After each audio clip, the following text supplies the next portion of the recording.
Bonjour à toutes, bonjour à tous. Merci de nous avoir rejoints sur cet espace forum. Nous allons démarrer l'après-midi avec un sujet, je dirais, d'importance, oui, qui est une véritable contrainte pour les professionnels de la boulangerie et de la pâtisserie.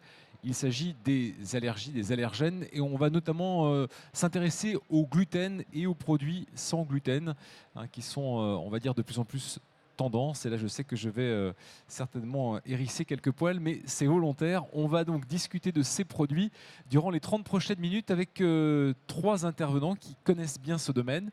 À ma gauche, Marjorie Foucade. Bonjour Marjorie.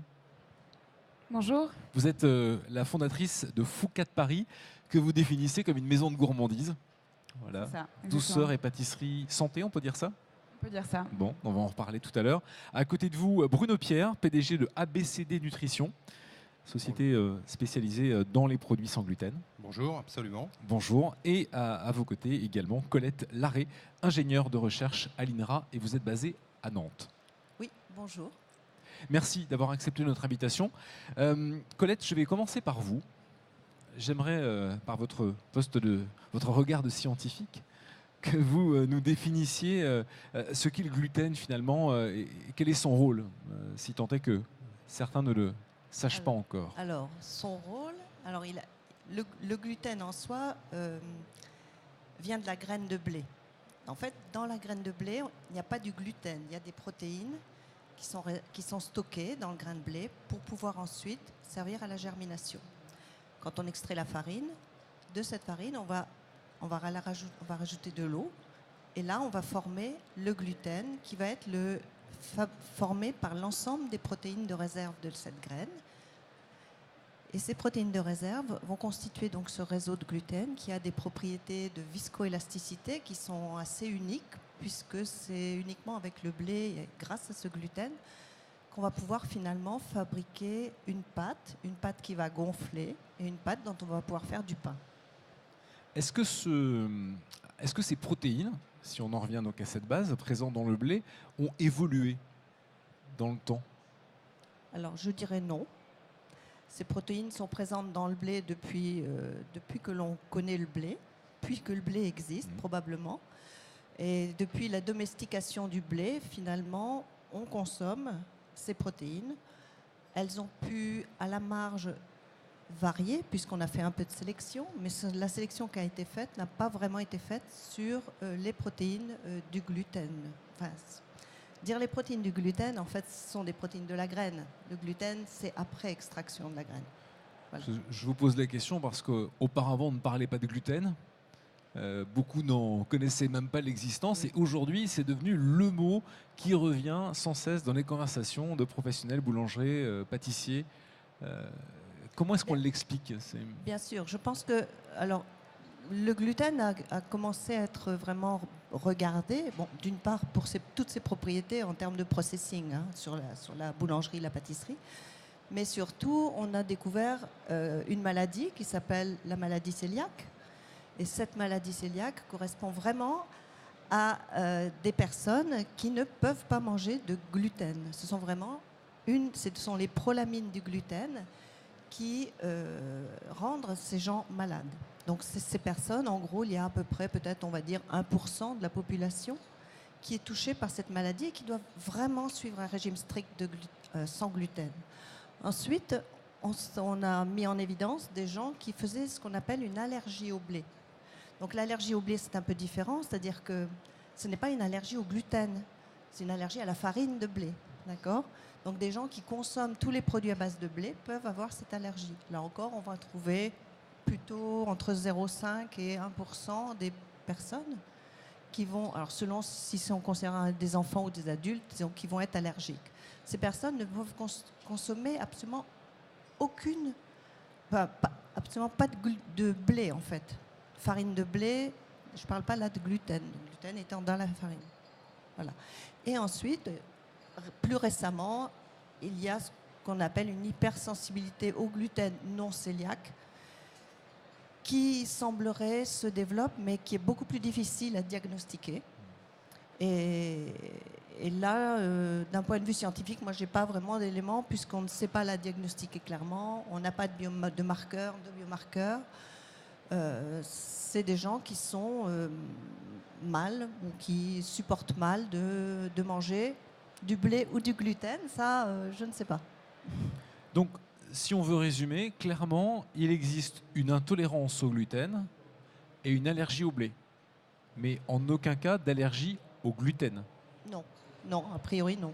Et après, donc d'autres gens hypersensibles. En tout cas, donc toute cette partie de la population a donc un intérêt croissant pour des pâtisseries, des boulangeries, en tout cas des produits exempts de gluten ou de farine de blé, pour pouvoir s'alimenter de manière, on va dire, saine et pour eux. Oui, alors dans les premières catégories, c'est clair, c'est des gens qui sont obligés de suivre des régimes sans blé ou sans gluten. La troisième catégorie, c'est un petit peu plus compliqué puisque ce sont des gens qui souvent font un peu d'autodiagnostic et qui sont mieux quand ils, qui disent être mieux quand ils ne mangent pas de gluten ou de blé.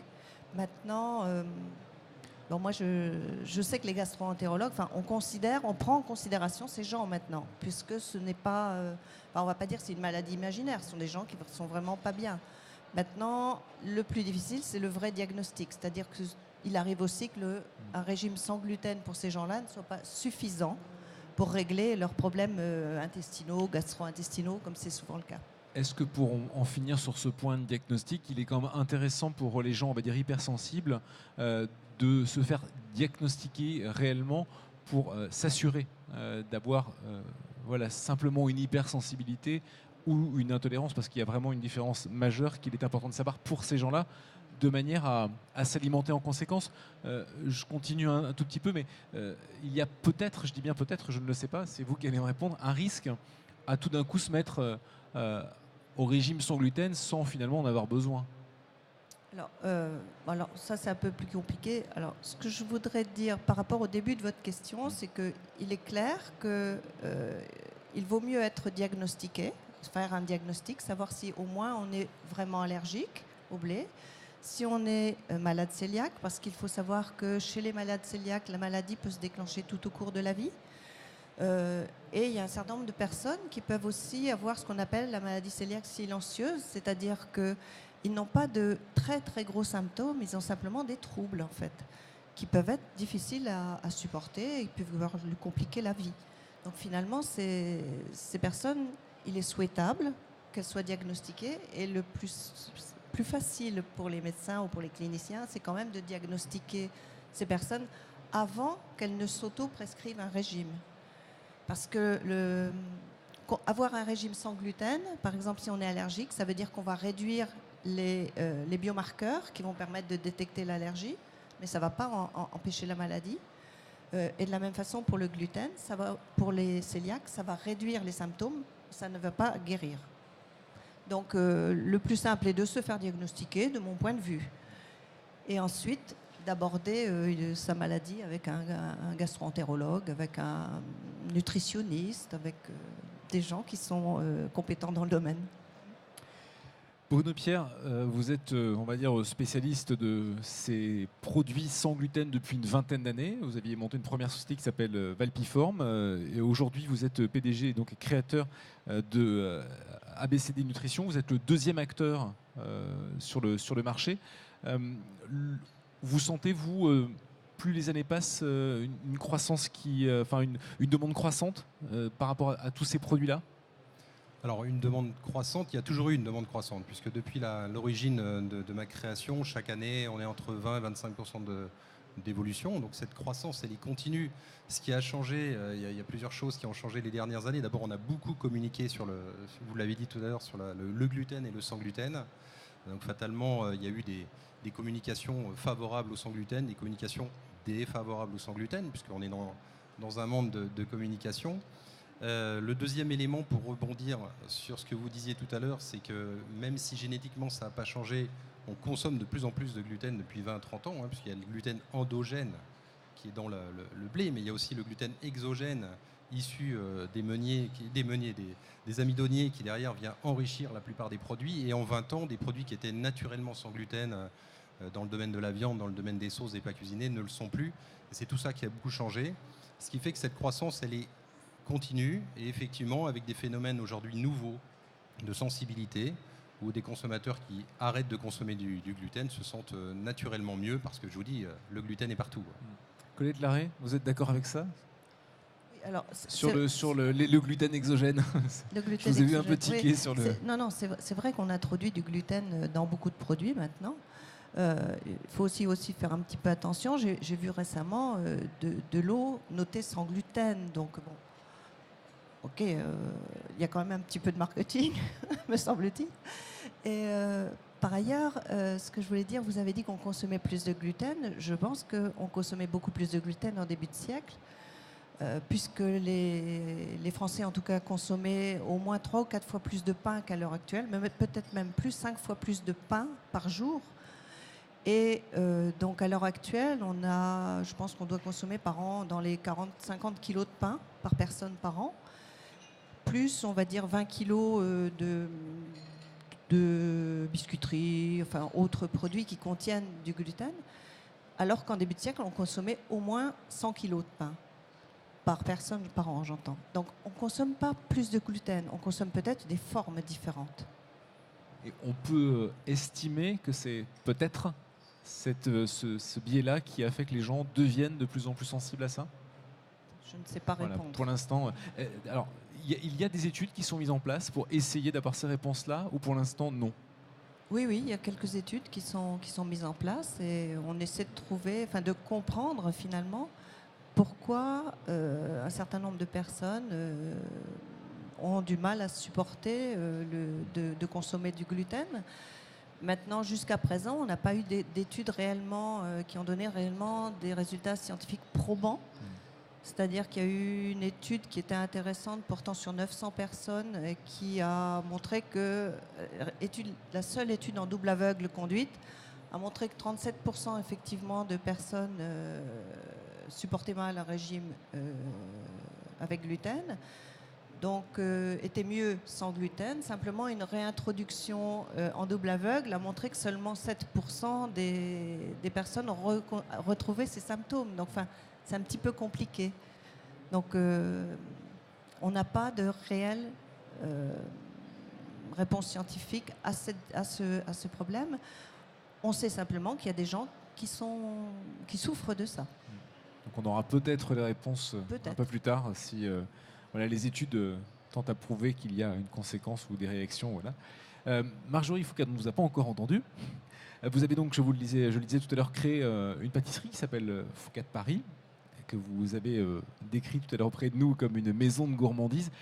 Qu'est-ce qui a été l'idée première de cette création? Qu'est-ce qui vous a poussé à créer votre pâtisserie santé? Donc, parce que là, aujourd'hui, vous faites des pâtisseries sans gluten, sans lactose. Sans gluten, sans lactose. En fait, on a une charte d'engagement que respecte chacune de nos créations, qui est une charte avec une approche plutôt holistique entre le plaisir, la gourmandise, la naturalité et la santé, qui passe par la suppression du gluten, travailler des laits végétaux, supprimer tout ce qui sont additifs, donc gélatine de porc, pectine amidée, colorant, texturant, émulsifiant, enfin tout ce qu'on vient rajouter pour obtenir une certaine texture. On réduit le sucre aussi énormément et les matières grasses. Et on va privilégier des matières grasses insaturées et des sucres plutôt lents. Donc on utilise 0 sucre blanc, on utilise le maximum de sucre naturel, c'est-à-dire par les fruits. Voilà, et on rajoute parfois un petit peu de rapadura, qui est un sucre non raffiné et non transformé. Donc on va beaucoup vers des matières non transformées, non raffinées, avec le label bio, ou en tout cas avec des producteurs qui nous assurent qu'ils travaillent sans engrais chimiques et sans pesticides. Il y a une vraie éthique derrière tout ça. Mais comment est née cette idée? Pourquoi un jour avoir voulu révolutionner la pâtisserie? Elle est née parce que j'étais passionnée, enfin je le suis toujours, de gastronomie. J'ai un bec plutôt sucré. Et je fais partie de ces gens qui sont hypersensibles au blé, pour ma part, et au lactose. Donc je digère très mal ces deux produits. Donc les symptômes, c'est symptômes physiques, donc ballonnement, inconfort, et des symptômes plutôt mental, dans le sens stress, fatigue. Donc si je fais un écart où je mange du blé parce que j'ai un dîner, où je veux goûter quelque chose, ou je suis invitée, donc c'est compliqué de faire sans. je vais le payer toute la semaine. Et donc je suis bien mieux en n'en mangeant pas. Donc c'est né à la fois de cette passion de la gastronomie, d'un vécu personnel et d'un constat aussi de marché, de dire qu'il y a beaucoup d'acteurs qui ont pris ce virage plus santé et qu'en pâtisserie on reste quand même assez traditionnel. Et voilà, l'idée était de proposer une nouvelle approche de la pâtisserie française en respectant tous ces codes, le côté gourmand, le côté beau, l'excellence que représente la pâtisserie qui est un art, et d'intégrer vraiment des préoccupations actuelles qui sont de manger plus naturel, plus léger, moins sucré, et de savoir aussi exactement ce qu'il y a dans la composition des produits. Parce que autant en grande distribution, donc ce qui est votre cas, on est tenu de communiquer sur la composition. Nous, en tant qu'artisans, non. Donc quand vous allez acheter une pâtisserie, vous n'avez pas sur la boîte la composition. Donc vous ne savez absolument pas ce qu'il y a dedans. Voilà. Vous avez choisi de le faire. Hein. Vous servez dans votre boutique des petites affichettes sur lesquelles vous décrivez précisément les ingrédients présents dans les produits que vous vendez. Donc je trouve qu'il y a une certaine transparence, ça c'est intéressant. J'ai envie de venir à la complexité de fabrication, parce qu'on parlait tout à l'heure d'ajout de gluten pour aider généralement à texturer, à lier. C'est pas simple de faire de la pâtisserie si on enlève le blé, le lait, enfin les produits laitiers, c'est-à-dire le beurre, la crème, etc. Alors, comment est-ce qu'on s'y prend? Comment est-ce qu'en partant d'une feuille blanche, on se dit, bon, je vais faire des gâteaux, mais il faut que j'enlève finalement tout ce que je connaissais pour faire des gâteaux? Non, alors c'est même très compliqué. Hein. Quand j'ai commencé, je pense que c'était plus des boules à canon que de la pâte de pâtisserie, quoi. Quand on a changé les farines. Donc on a fait un peu plus de 2 ans de recherche et développement. Donc j'ai travaillé avec des chefs pâtissiers. Donc moi-même j'ai un diplôme en pâtisserie, mais voilà, j'ai fait le choix de travailler avec des gens qui étaient plus seniors en pâtisserie, des nutritionnistes et des ingénieurs culinaires. Donc qui vraiment nous ont aidés et accompagnés pour résoudre des problèmes techniques. Exemple, la crème détrempait énormément dans la pâte, ce qui fait qu'il n'y avait plus de jeu de texture. Donc ce qui est agréable en pâtisserie, c'est d'avoir justement du croquant, du moelleux, du fondant, du croustillant. Et du coup, comme la crème détrempée et que le sucre, le gras et les additifs permettent normalement de réduire le transfert d'humidité, voilà, ça c'est typiquement un problème qu'on a rencontré. Donc on a fait cette recherche et ce développement qui nous a fait développer un savoir-faire très spécifique. Et on a développé des techniques de cuisson et de fabrication pour résoudre les challenges qu'on rencontrait. Du coup, on l'a bien compris, donc vous essayez d'utiliser le maximum de sucre des fruits, donc un peu de rapadura, donc des sucres naturels, plutôt bio, des laits d'amande, enfin des laits végétaux pour enlever les laits issus de la filière animale. Et en ce qui concerne les farines, c'est riz, maïs, c'est... Alors, au début, pour être honnête, je me posais la question de si j'allais travailler tout sans gluten ou faire un peu de sans gluten et un peu de gluten. Sauf qu'il y a des soucis de contamination dans les laboratoires. Et donc, pour pouvoir vraiment alléguer sans gluten et permettre aux gens qui, pour le coup, soit ont la maladie de cœliaque, soit ont des allergies, il faut vraiment que ce soit exempt de toute trace, quoi. Donc, du coup, j'ai fait le choix de travailler sans gluten. Et j'y voyais aussi un challenge et un intérêt pour découvrir des saveurs au niveau gustatif et texture. C'est vrai que c'est des farines, il y a plein de farines qui sont plus utilisées de nos jours. Et de les remettre au goût du jour, d'un point de vue gustatif et texture, c'était intéressant. Bruno Pierre, quelque part la même question. Alors vous produisez à plus grande échelle pour un plus grand nombre de personnes. Ça y est. Et du coup, j'imagine que là, il y a des process aussi assez compliqués, assez complexes à mettre en place pour produire donc, de manière satisfaisante pour le plaisir du consommateur tout un tas de produits sans gluten.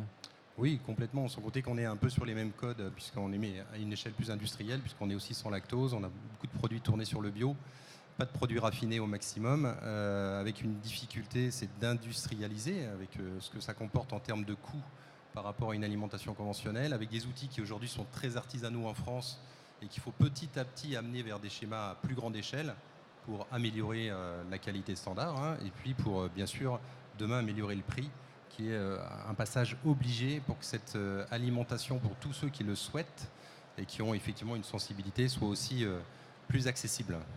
Est-ce qu'aujourd'hui, les produits sans gluten restent plus chers ou beaucoup plus chers? La notion de beaucoup plus cher, je ne sais pas.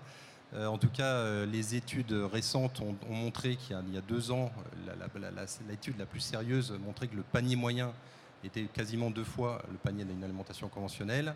Depuis, il baisse chaque année pour plusieurs raisons, celles que je viens de citer, c'est-à-dire des outils qui sont un peu plus industriels aujourd'hui. Deuxièmement, une alimentation qui se démocratise un petit peu pour tous ces gens qui sont sensibles et pour les malades, et des circuits de distribution qui s'ouvrent aussi, qui sont plus réceptifs à ce genre de commercialisation. Il faut bien voir que c'est récent, hein. Il y a à peine 10 ans, il n'y en avait pas en grande distribution. Il y a à peine 15-20 ans, il n'y en avait pas en magasin spécialisé, ça arrive au fur et à mesure. Qu'est-ce qui justifie ce prix de produits plus chers? C'est les matières premières qui coûtent plus cher? Oui, c'est tout au long de la chaîne. C'est les matières premières, effectivement. Marjorie en a parlé. La R&D, qui était importante, puisqu'on ne développe pas des produits aussi simplement que dans le conventionnel. C'est les contrôles, puisqu'on est dans des schémas de contrôle avec des outils spécifiques, comme ça a été mentionné. Donc un outil spécifique, vous ne faites que ça. C'est-à-dire un industriel, demain, sur une même ligne, il peut passer d'une recette à l'autre. Nous, on ne fait que des produits sans gluten. Les circuits de distribution, qui restent malgré tout à plus petite échelle. Donc tout au long de la chaîne, vous avez effectivement ces coûts supplémentaires, où une fois de plus, les choses évoluent. Dans certains pays qui sont plus en avance que nous, ça arrive à avancer un peu plus vite qu'en France, et je pense que les choses vont arriver. Oui, oui. Parce que donc pour l'instant, en fait, ces produits-là ne se destinent pas, on va dire, à un maximum de consommateurs au vu de leur prix. Vous vous situez comment, Marjorie, au niveau des tarifs? Vous vous positionnez comment? Vous estimez que vous êtes accessible, bon marché, ou alors vous vendez vos produits à des prix plus élevés que la moyenne dans les pâtisseries? Nous, on a un positionnement plutôt haut de gamme, donc on est dans une fourchette de prix plutôt sur le haut de la fourchette. Mais après, c'est aussi dû, comme l'expliquait Bruno, à des coûts de revient qui sont beaucoup plus supérieurs qu'une industrie traditionnelle. Voilà. Après, on n'est pas, nos produits, si on prend par exemple un Pierre Hermé, on ne va pas être plus cher que Pierre Hermé non plus. Voilà. Donc on est dans les pâtisseries plutôt haut de gamme, on est sur le haut de la fourchette. Voilà. Mais on travaille aussi de manière... Nous, on est une petite équipe, on a 2 ans, donc on est une petite équipe, on fait tout de manière artisanale. Et moi, ce que j'ai rencontré aussi comme difficulté, mais en fait, il y a beaucoup de pâtissiers qui, par exemple, les purées de fruits, les sirops, les pralinés, achètent des produits. Donc, c'est des produits semi-finis qui sont déjà faits. Et je pense qu'on peut trouver effectivement des fournisseurs de qualité qui font ce type de produits. Nous, on fait tout maison. Parce que comme on a une contrainte et une charte qui est très exigeante, par exemple, on ne veut pas de purée de fruits qui soit coupée au sucre blanc. On veut que tout soit bio. Enfin, il y a plein Donc, et ça, on ne trouve pas. Donc, du coup, tout est fait maison. Même le granola, qui est plutôt un produit industriel, parce qu'on fait des produits secs également, donc des gâteaux de voyage, des biscuits, des granolas, qui pour le coup pourraient être, qui sont industrialisés par exemple chez vous, qui peuvent être automatisés. Nous, on fait tout à la main. Donc, du coup, c'est également présent dans le prix. On a parlé des prix, on va parler aussi peut-être du point de vue nutritionnel. Le produit sans gluten n'a pas toujours bonne image. On a tendance à dire, alors je pense à ce que vous disiez par rapport à la bonne et à la mauvaise communication, mais vous avez certainement également entendu que le sans gluten pouvait être moins bon nutritionnellement parce qu'enrichi en beaucoup de matières grasses, en beaucoup de sucre pour compenser ce qu'on avait enlevé. Qu'est-ce que vous répondez à ça ? On répond ce qu'a vécu la vie du sans gluten pour ceux qui l'ont connu au début. C'est-à-dire qu'il y a une vingtaine d'années, il fallait réussir à créer une alimentation sécurisée, parce que éviter la contamination, on en a parlé tout à l'heure. Depuis une quinzaine d'années, il faut arriver à allier le plaisir et la gourmandise. Et depuis 3, 4, 5 ans, on arrive maintenant à avoir non seulement des produits qui sont sécurisés, gourmands, mais qui sont nutritionnellement aussi bons que le conventionnel, voire meilleurs. Puisqu'effectivement, on travaille une structuration de produits, une recherche d'ingrédients avec une recherche de naturalité. Et donc, on arrive à compenser, non seulement, puisque le gluten, c'est de la protéine, donc on arrive à remplacer cette part protéine naturellement avec des farines qui en contiennent et qui ne sont pas avec gluten. Et on arrive même à des produits qui, sur le plan nutritionnel, sont bien plus sympathiques. Maintenant, c'est comme toujours, tout dépend de ce que l'on compare, les marques, les produits, etc. Mais je peux vous assurer que maintenant, on arrive à non seulement être sans gluten, gourmand et très bon nutritionnellement. Parce que vous avez plusieurs challenges à relever, c'est-à-dire que votre produit doit être sain, donc sécurisé, et puis à la fois gourmand, ça aussi. Je pense que tous les gens malheureusement malades en ont un peu soupé un temps de manger des pains qui ne ressemblaient pas encore à du pain, il n'y avait pas de brioche, il n'y avait pas grand-chose, quoi. Et tandis qu'aujourd'hui, on retrouve des petits gâteaux fourrés. Votre gamme contient combien de produits ? On travaille une centaine de références. On a été les premiers justement à apporter cette gourmandise assez industriellement avec des mini muffins fourrés et autres produits à la fois bio et gustativement sympathiques. Mais vous l'avez dit, c'est un véritable challenge. Et ça fait plus de 20 ans que ça dure et ça évolue à une vitesse au grand V, aussi avec des filières d'ingrédients qui se créent. Parce que c'est pareil, il y a une dizaine d'années, vous n'aviez pas de filière en France d'ingrédients. Vous en avez aujourd'hui avec des meuniers qui vont travailler que du sarrasin, que du maïs, qui permet d'avoir des produits complètement sécurisés, tout en apportant la qualité qu'on souhaite. Oui, donc comme quoi ça avance dans le bon sens. Marjorie, vous êtes aussi allée dans ce sens-là. Vous affichez sur les petites étiquettes les calories du gâteau. Oui, alors en fait, on vous a ramené des petits échantillons. Donc Emmanuel, là-bas, qui a des petits gâteaux avec des petites cartes produits, donc vous pourrez le voir ensuite. Donc oui, effectivement, nous, on a des cartes produits sur lesquelles, du coup, on dévoile la composition. Ce qu'on appelle, nous, l'identité nutritionnelle. Donc là, on a fait le choix de prendre 5 marqueurs qui parlent un maximum au grand public. Donc les calories. Voilà. Après, on ne diabolise pas non plus les calories, les graisses et les sucres. Voilà, on dit juste qu'on va privilégier les bons calories, les bons sucres et les bonnes graisses. Donc chacune de nos recettes respecte un niveau de calories. Donc on est aux alentours de 250 maximum par portion de pâtisserie. Ça va être 170 à 270. Donc en général, c'est à peu près moins 50% des pâtisseries classiques. Niveau du sucre, pareil. Donc on va être à moins environ 50% à peu près de sucre, moins 60% de graisses saturées, parce qu'on regarde vraiment plutôt pour limiter ces graisses-là. Et ensuite, du coup, le fait de travailler beaucoup de fruits, on travaille même des légumes dans notre pâtisserie, des oléagineux. On a naturellement des boosts en vitamines et minéraux. Donc on a des boosts, mais ça peut aller jusqu'à 200%, magnésium, vitamine C, vitamine D, vitamine E, fibres et protéines. Ça fait rêver Voilà. de pouvoir manger les gâteaux en se faisant du bien sans grossir. J'en mange tous les jours, moi. J'imagine bien que vous devez être tenté parce que en étant sur le lieu de production, vous fabriquez toujours aujourd'hui ou vous êtes plutôt dans la conceptualisation, la vente, la commercialisation ? Alors, je co-crée les recettes avec notre chef. Donc, notre chef est japonaise. Elle s'appelle Saori Odoa. Voilà. Et donc, on a une partie de l'équipe qui est une équipe japonaise. Donc, je suis au labo plus avec elle pour échanger sur la carte de l'année, les associations de saveurs, les nouveaux produits, qu'est-ce qu'on pourrait utiliser comme produit. Mais je suis plus opérationnelle dans le labo et je suis plus sur effectivement la vente et le produit. Une carte chez vous, une carte où on va dire les propositions que vous avez envie de traîner, elles évoluent tous les combien de temps ? C'est tous les mois, tous les 2 mois ? Vous fonctionnez en fonction de la saison, selon les envies ? Alors nous, on a beaucoup moins de références que vous. On a 7 pâtisseries, donc on a 6 intemporelles qui évoluent au gré des saisons. D'accord. Et une pâtisserie du mois. Donc tous les mois, il y a une nouveauté. Et ensuite, on a donc, ce qu'on appelle chez nous les gâteaux de voyage. Donc, qui sont granola, biscuits, cake. Là, on a sorti des Mikado récemment, artisanaux. Voilà. Et là, on doit avoir pareil 6 références. Donc, en tout, 13 références, sans compter les déclinaisons de parfums. Enfin, une référence à un produit. Après. Oui. Voilà. Parce que j'imagine que dans ce secteur-là aussi, le consommateur a envie de nouveautés.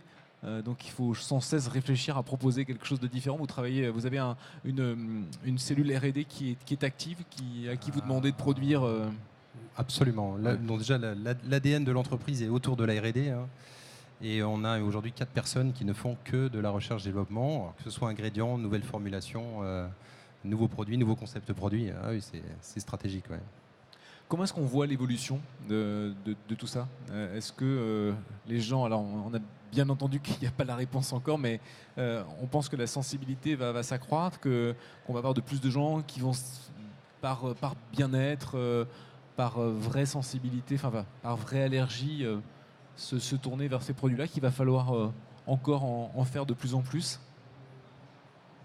Vous me posez la question. Oui. Après, ça sera peut-être pas tout à fait la même réponse. Vous pouvez. Non, mais allez-y, répondez. Moi, du point de vue des gens qui sont détectés malades, je pense que ces gens ont effectivement envie d'avoir des produits de qualité, qui soient bons. Enfin, c'est des gens qui sont absolument comme les autres. Moi, j'aime bien avoir un nouveau gâteau. S'il est bon, c'est mieux. Donc, je pense que ces gens ont tout intérêt à ce que le marché se développe et qu'il y ait des produits de qualité sans gluten. Après, que le nombre de personnes malades augmente, je ne suis pas capable de répondre, mais à l'heure actuelle, on n'est pas vraiment persuadé que ce nombre augmente. Ouais. ce nombre a augmenté ces dernières années, mais en fait, il faut aussi noter qu'on a des outils de détection beaucoup plus fins et beaucoup plus fiables, ce qui fait qu'il y a un petit biais entre la détection et en fait les gens réellement malades. Et puis toute cette catégorie de population dont je parlais, qui sont les hypersensibles au gluten non cœliaque, et ces gens-là, on ne sait pas les détecter, donc on ne sait pas dire si cette population va augmenter ou ne va pas augmenter. A priori, moi, j'ai pas de réponse là-dessus. Maintenant que ces gens aient envie de nouveaux produits et de produits de qualité, ça semble tout à fait normal de satisfaire ce type de besoin. Bruno Pierre, votre challenge de demain, l'évolution. Juste un complément, oui, bien sûr, si vous permettez, c'est que les études qui ont été menées aujourd'hui tentent à prouver qu'il y a une croissance qui va être soutenue jusqu'à 2020 environ, entre 15 et 20% suivant les pays, qui ralentira un peu, mais qui reste une croissance plus forte que ce qu'on connaît en alimentation conventionnelle, parce qu'il faut bien voir que les marchés de l'alimentation, globalement, ne sont pas tous orientés à la hausse. Le deuxième point, c'est que tout va dépendre un petit peu des leviers, on en parlait tout à l'heure, donc l'accès par un prix un petit peu plus intéressant malgré tout, la qualité, le standard de la qualité, donc c'est vraiment multifacteur. Ceci étant, je pense que ça va rester en croissance. Donc les nouveaux challenges, c'est on est en train de monter un nouvel outil de production pour satisfaire à nos marques, puisque notre marque en magasin spécialisé, c'est Céliane, et on a une marque en grande distribution qui s'appelle Via Délice. Et puis on travaille pour tous ceux qui souhaitent travailler avec nous sous leur label. Et donc on monte un nouvel outil de production qui est juste en train de démarrer là, pour justement aller sur plus de standardisation et demain un accès plus facile avec une top qualité à l'équivalent, voire mieux que le conventionnel. Marjorie, je vous poserai cette même question. Vos envies pour demain, est-ce que vous voulez ouvrir une deuxième boutique? Quelles sont vos idées, vos perspectives? Alors oui, c'est effectivement développer les points de vente à Paris et à l'étranger. Il y a un des projets aussi qui est de lancer notre site e-commerçant, parce qu'on a pas mal de demandes sur des produits, alors là plus sur des produits secs que des produits frais, mais de pouvoir envoyer le granola, les biscuits chez nos clients. Et puis on a pas mal de nouveaux produits aussi qui sont en cours de développement pour cette année. Donc lancer ces produits. On peut avoir juste un petit exemple pour qu'on ait l'eau à la bouche? Une pâtisserie que vous êtes en train de développer? Un petit exemple. On est en train de revisiter un peu des biscuits qui ont, comme je vous ai cité tout à l'heure, des Mikado, qui à l'origine sont des biscuits industriels, mais en version vraiment artisanale, avec notre cahier des charges. En pâtisserie, là pour la Saint-Valentin, on a travaillé un duo d'amour avec le côté angélique et démoniaque, donc avec un glaçage au charbon noir, donc il y a un cœur très noir avec du cacao cru et de l'amande poivrée. Et ensuite de l'autre côté, un côté très doux avec du coco, et de la mandarine, enfin des suprêmes de mandarine et de la carotte. Voilà, exemple. Voilà un dessert de Saint-Valentin original et on sort au moins de la framboise. Donc ça fait quand même plaisir. Si quelqu'un veut poser une question, c'est le moment. Est-ce que vous avez des questions à poser à l'un de nos intervenants? Levez simplement la main. Alors ici. Alors donc madame, et ensuite on va venir à vous, on va vous amener un micro. Bonjour. Bonjour. Alors juste par rapport à ce que vous avez dit, est-ce qu'il y aura une augmentation dans ce secteur de pâtisserie sans gluten ou de produits sans gluten? Je poserai la question, est-ce que ces produits-là pourront être utilisés pour maigrir ou pour ne pas grossir au moins? Le sans gluten, est-ce qu'il aide à réussir un régime amincissant?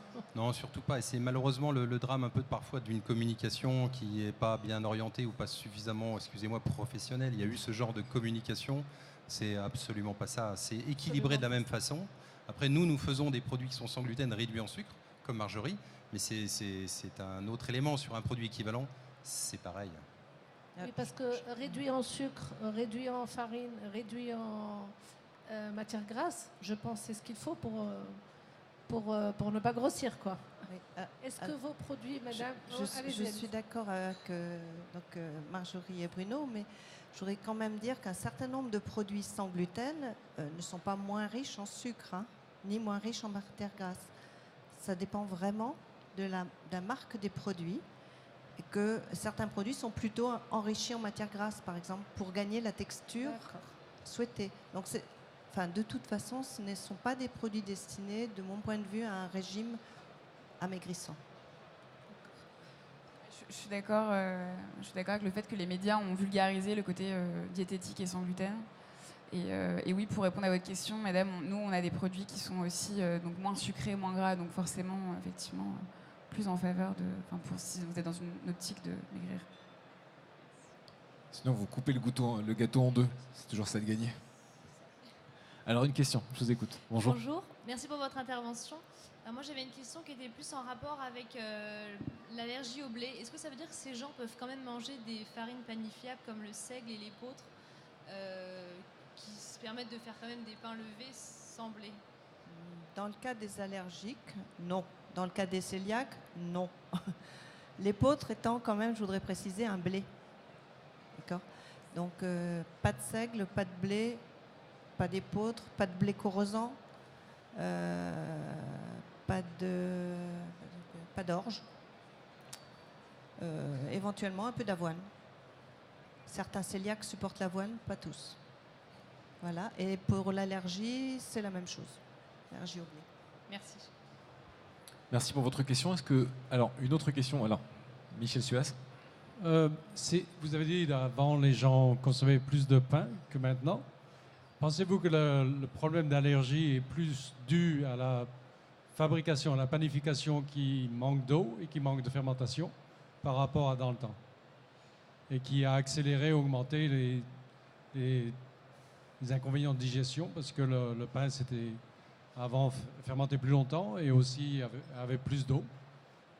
D'après vous, le blé n'a pas changé, donc qu'est-ce qui a changé? Malheureusement, il n'y a pas d'études. Donc aujourd'hui, il y a autant quasiment de réponses que d'intervenants sur la question. Nous, on a le sentiment que oui, c'est qu'effectivement, les process ont joué. Les blés n'ont pas changé. Tout dépend de quel blé on parle. Il y a quand même des origines qui ont changé. Et bon, mais là aussi, c'est pour ça que je laisse les scientifiques se prononcer sur le point. La surconsommation, parce qu'effectivement, on consommait plus de pain à l'époque, mais on consomme aujourd'hui beaucoup de produits à base de farine de blé. Que ce soit les pâtes, les biscuits, les pâtes jaunes, vous avez quand même des rayons et des linéaires entiers aujourd'hui. Donc on est sur, et plus bien sûr le gluten endogène dont je parlais tout à l'heure. Donc c'est multifactoriel et malheureusement il n'y a pas d'études aujourd'hui qui permet, plus les food maps, parce qu'on parle beaucoup de food maps, vous savez, de sucres qui sont difficiles à digérer, et un microbiote qui est ce qui est notre vie intestinale, qui est en cours de démonstration et d'apprentissage. Donc là, je suis pas sûr que la réponse soit si catégorique sur l'ensemble des points. Oui. Moi, je voudrais ajouter aussi que toutes ces, que ce soit les deux maladies dont on parle, allergie ou maladie cœliaque, ou voir ces personnes qui sont intolérantes, ce sont des maladies multifactorielles. C'est-à-dire qu'effectivement, le blé est à l'origine, mais il y a aussi l'environnement, il y a le microbiote, il y a le système inflammatoire, le système immunitaire. Donc finalement, ce sont des maladies on pourrait mettre en cause, bien sûr, vous parlez de la cuisson du pain. Effectivement, ça a été une des hypothèses. C'est que la formation du réseau de gluten, en fonction du type de farine, est relativement différente. Donc peut-être que ça favorise une moindre digestibilité, et pour cela, ça peut déclencher plus de maladies. Il y a eu aussi l'hypothèse finalement certains pains sont moins cuits qu'avant aussi. Donc moins de cuisson peut aussi entraîner une plus faible digestibilité. Donc finalement, il reste encore, il y a beaucoup d'hypothèses. Les food maps dont parlait Bruno, qui sont les oligosaccharides fermentescibles, qui vont, chez un certain nombre de personnes qui ont un microbiote un petit peu plus délicat ou fait différemment, vont entraîner des ballonnements, des choses comme ça. Mais les food maps ne sont pas principalement trouvés dans le blé. Donc on a beaucoup plus de questions que de réponses à apporter par rapport à ce sujet. Merci. Une dernière question. Voilà, je vais d'abord m'expliquer. On est obligé, en fait, on a un temps limité. Donc, du coup, on est obligé de limiter une question par personne pour que chacun puisse s'exprimer. Mais vous aurez le temps, après les échanges, d'approfondir avec les intervenants. Voilà, je voulais simplement m'excuser, mais je vous écoute, mademoiselle. Bonjour. Donc, j'aurais plus une question pour Bérénice. Je suis en BTM pâtisserie, en deuxième année. Je vous arrête tout de suite. Il n'y a pas de Bérénice. Ah, pardon. La demoiselle qui... C'est Marjorie. Marjorie, pardon, excusez-moi. Je prépare mon mémoire sur les nouveaux allergènes, donc notamment sur le gluten et sur le lactose. Et j'aurais aimé savoir quel a été le plus gros inconvénient pour vous pour réaliser vos pâtisseries.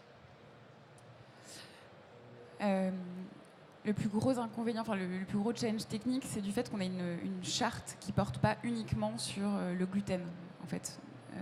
Ce qui est compliqué, c'est de cumuler, en fait. C'est de cumuler, on met minimum de sucre, on utilise des graisses végétales, on supprime tous les additifs. C'est le cumul des contraintes qui est un challenge. Voilà. Mais si on travaille que sans gluten, c'est pas la grosse difficulté que le gluten.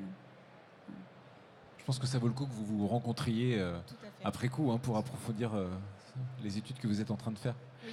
Merci à vous. On est obligé de s'arrêter là. Merci de votre unité. Je vous invite à applaudir nos 3 intervenants. Merci à Marjorie Foucade, donc fondatrice de Foucade Paris et pâtissière, Bruno Pierre, PDG de ABCD Nutrition, et Colette Larrey, ingénieure de recherche à l'INRA. Merci à tous les 3, merci à vous tous. Dans un instant, on va se retrouver ici même avec 2 lauréats des prix nouveautés Sierra Europe 1 2018, avec la société Euralux, représentée par Bernard Silbert, qui viendra nous parler de sa vitrine motorisée. Et puis Clément Gruyère, responsable marketing de la société Indutex, qui viendra lui nous présenter son papier antidérapant pour boîte à gâteaux, avant de parler des nouvelles méthodes de management et de fidélisation des équipes dans les sociétés de pâtisserie ou de boulangerie. Nous aurons 2 intervenants, Cédric Lebihan, consultant en boulangerie, et Amélie Marat, fondatrice du site The Good Job. Il sera 15h10 quand nous évoquerons ce thème, mais auparavant, donc les lauréats des prix Nouveautés Europe 1 2018. A tout de suite.